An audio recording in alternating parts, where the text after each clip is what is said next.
Eu estava ouvindo você falar aqui agora, Pedro, sobre essa situação das manifestações, dos atos e tudo mais. Eu queria também chamar a atenção aqui para inércia por parte de governadores. Por quê? A declaração do Júlio Danilo, o secretário de Segurança do Distrito Federal, para mim foi patética. Ele dizendo que estava acompanhando as manifestações, mas que as manifestações estavam sendo pacíficas e dentro da legalidade, e por conta disso não tinha nenhum tipo de impedimento, porque a lei garante a eles as manifestações. E enquanto eu vou continuar falando, eu queria que você procurasse aí, Pedro, artigo 5º, inciso 17 da Constituição, para a gente já derrubar de cara essa narrativa canalha do Júlio Daniel. E aí ele dizendo que não sabe dizer se alguém foi preso ou não. Desculpa. Inciso 17. Que não sabe dizer se alguém foi preso ou não pelas condutas que estavam acontecendo em Brasília. E a resposta é bem simples: não. Tanto que o próprio ministro Flávio Dino, que vai assumir o governo oficialmente, vai assumir no governo oficialmente no início de 2023, deixou claro que não terá perdão, não terá anistia, não terá retrocesso. Ele pode ou não agora se manifestar, mas caso ele não queira, olha o que ele fala. Ele falou que as manifestações são manifestações legais.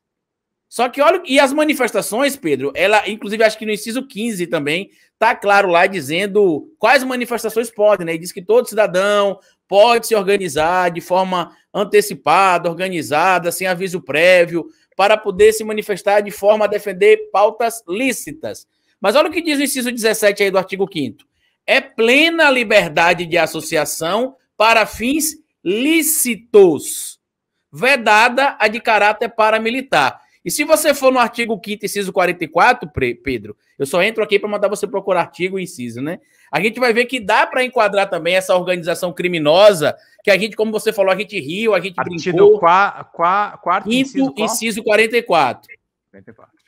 E quinto, artigo 5º. Opa, o 5º mesmo. Tá. Que é onde estão os direitos individuais e coletivos.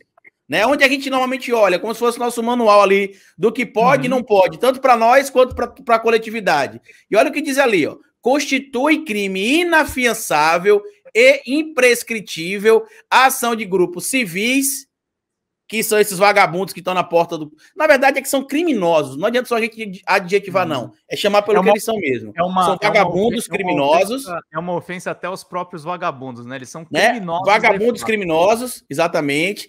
E tá ali, ó, grupos armados, civis ou militares, a ação deles, né, contra a ordem constitucional e o Estado democrático. Agora, sabe o que está me chamando bastante atenção, Pedro e Gustavo? Quem é responsável pela Polícia Civil e Militar? O governo do Estado. E eu acabei, inclusive, de mandar uma mensagem hoje à tarde para um amigo meu ligado ao governo do Estado de Sergipe, para saber um posicionamento do governador do Estado de Sergipe. Porque aqui, em frente ao batalhão de caçadores, o 28BC, está tendo depredação do patrimônio público, porque o batalhão de caçadores fica em frente a uma praça, e eles estão lá acampados nessa praça, colocando sacos e sacos de areia, depedrando o patrimônio público, que também é um crime, e não acontece nada. E aí ontem a gente viu o que é que está acontecendo por trás das cortinas, que é a omissão da polícia em relação ao que se deve ou não se deve ser feito. O crime de prevaricação pode resultar na demissão do funcionário público. Tá? E os membros da Polícia Civil, tanto dos estados que estão tendo atos e estão inertes sem fazer nada, quanto os seus governadores, e aqui fica um recado para os meus amigos deputados estaduais de várias assembleias aí dos estados brasileiros. Denunciem o governador do estado. Eles não podem ficar de braços cruzados.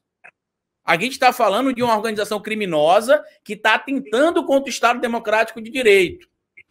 A gente sabe que, no final das contas, Gustavo, assim como está acontecendo com o Stuart Rhodes, o Pedro Zambarra deve conhecer, né, o chorão do Capitólio, que incentivou a invasão do Capitólio e agora que está para ser condenado entre 20 e 60 anos, está implorando que, pelo amor de Deus, que ele não seja preso. Eu quero que ele fique a vida toda preso. Porque essa tem de ser a punição de quem ataca o Estado Democrático de Direito. Você gosta de história, Gustavo? Gosto. Na história da Grécia Antiga, que é onde nasceu a nossa democracia, né? A Grécia é o berço da democracia contemporânea, existia um cara chamado Péricles, que ele, junto com Clístenes, ajudaram a criar e aprimorar a democracia. O Péricles, que junto com o Tiaguinho, criou o Tiaguinho também, Samba. Depois fizeram Exalta Samba. Exatamente.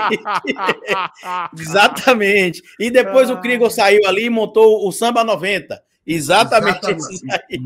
Exatamente. Mas isso aí, já o que acontece? Grande Péricles, fez grandes vitórias na Grécia Antiga. Desde a Grécia Antiga, tá vendo? E na Grécia Antiga existia um crime chamado condenação ao ostracismo. Quais as pessoas que poderiam participar dessa condenação? Ou quem participaria desse julgamento? Pessoas que cometessem alguns tipos de crimes. Entre estes crimes, olha só, Gustavo, eu estou falando de coisa da Grécia Antiga, não é da Grécia do início do século XX, não. É da Grécia Antiga. Os crimes que estavam passíveis de punição estavam, por exemplo, os crimes contra a democracia. Péricles, por exemplo, foi acusado de desviar dinheiro da Liga dos Delos para poder beneficiar Atenas. A Liga dos Delos, para a gente tentar comparar aqui, é como se fosse o Banco Central, vamos colocar assim, né? Existiam lá as cidades-estados na Grécia, e aí tinha a Liga dos Delos, onde se tinha ali um acúmulo de riquezas para poder ajudar as cidades quando necessário, e o Péricles foi lá e passou a mão em parte da grana para investir em Atenas. Isso pegou mal, ele tentou atrapalhar o processo democrático, porque, apesar de democracia em Atenas não ser totalmente inclusiva, porque, por exemplo, mulheres não tinham direito a participar do processo democrático de Atenas, somente os cidadãos atenienses. Quem era cidadão ateniense? Homem, nascido em Atenas, filho de pai e mãe ateniense, e que tivesse uma renda comprovada. Ou seja, mulheres, estrangeiros, pessoas que o pai e mãe não eram de Atenas, não eram cidadãos. Então imagina aí o tipo de democracia. Era muito específica ali. E aí sabe o que aconteceu? O Péricles, por ter atentado contra a democracia, Pedro e Gustavo, foi levado para o julgamento no ostracismo. O que esse julgamento poderia resultar? Poderia resultar no que a gente equivale hoje à perda dos direitos políticos. Como assim? Hoje o indivíduo que é condenado e perde os direitos políticos por atentar ali contra a política, ou se for um político, por exemplo, não quebrar o decoro parlamentar, ter atitudes que podem ser consideradas criminosas, eles perdem os direitos políticos por 8 anos. Na Grécia Antiga, a condenação ao ostracismo levava o indivíduo a ser expulso de Atenas por 10 anos. É o crime de banimento, né? E ele perdia os direitos políticos. O crime de banimento era diferente, Pedro, porque o crime de banimento a pessoa não poderia retornar. O crime de condenação ao ostracismo ela poderia regressar depois de 10 anos. E é o que acontecia. Todos os bens dessa pessoa era congelada pelo Estado ateniense. Essa pessoa ficava fora de Atenas por 10 anos, perdia os seus direitos políticos e civis, e depois de 10 anos ela regressava. Só que, proporcionalmente, 10 anos era tanto tempo naquela época que muita gente acabava esquecendo daquela pessoa. Daí, inclusive, o dito popular hoje que a gente utiliza, de que quando alguém está desaparecido ou muito tempo fora da mídia, quando é alguém ligado à mídia, a gente costuma dizer que aquela pessoa caiu no ostracismo. Carlito, e o Péricles foi condenado ou não, né? Que eu falei aqui, não disse se ele foi ou não, né? Ele se safou por um voto, porque existia uma pedrinha chamada ostracum, que era um pedaço de cerâmica, e aí convidavam os membros dessa corte para poder botar um nome de quem eles achavam que deveria ser condenado. E teve outra pessoa, além do Péricles, que teve mais votos que ele, porque não era só uma pessoa que era levada para esse tribunal, não. Eram algumas pessoas, e por essa o Péricles se safou. E como é que eu sei disso? Além dos relatos escritos da época, existe inclusive um artefato, quando eu for na Grécia, eu vou poder tirar essa foto e mostrar para vocês, mas existe um pedaço de uma cerâmica, né, de um ostracum, escrito o nome dele, Péricles. Ou seja, alguém votou nele e a prova estava lá. Então, como é que hoje, com tripartição dos poderes, com independência entre os poderes, com Constituição, Código Penal, Código Civil, Código de Processo Penal, regimento interno da Câmara dos Deputados, regimento interno do Senado, lei que regulamenta crime de responsabilidade, a gente não vê essas pessoas sendo punidas? Será que não está tendo uma leniência muito grande do Estado brasileiro? Porque antes eu entendia, Gustavo e Pedro, que era o medo que se tinha da narrativa do clã Bolsonaro, dizer que eles eram perseguidos pelas autoridades brasileiras. Isso gerou um clima de comoção, porque o brasileiro realmente sente ali uma certa empatia por quem, em tese, é perseguido. Olha o que aconteceu com o Big Brother da Juliette, né? Que as pessoas ficavam perseguindo ela no Big Brother, ela acabou vencendo. Claro que pelo protagonismo dela também, mas a gente que estava aqui fora via essa perseguição. Olha o que aconteceu agora com o ex-marido da Mayra Card, que eu nem sei o nome dele, mas enfim, Arthur. Também era... Oi? Arthur, eu também tô por dentro do universo das fofocas. Né? Arthur Aguiar, o pãozinho. Arthur Aguiar.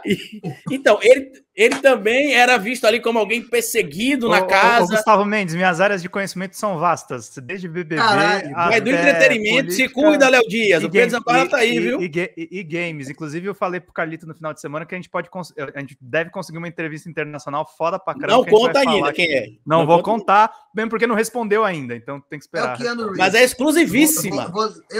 Vocês não Cara, podem falar, o Keanu Reeves deu 20 mil acessos pro meu site de games por causa de uma charge, mas segue lá, Carlito. Mas você tava falando o Péricles se livrou por um voto e tem a leniência das autoridades, né? E só para finalizar essa fala nossa aqui, para eu passar a palavra para vocês também, porque eu apareço aqui de vez em quando e sempre monopolizo o diálogo, né? Porque eu sou prolixo. Mas precisa ter alguma atitude. Não dá mais para acontecer isso, porque passou o pleito eleitoral.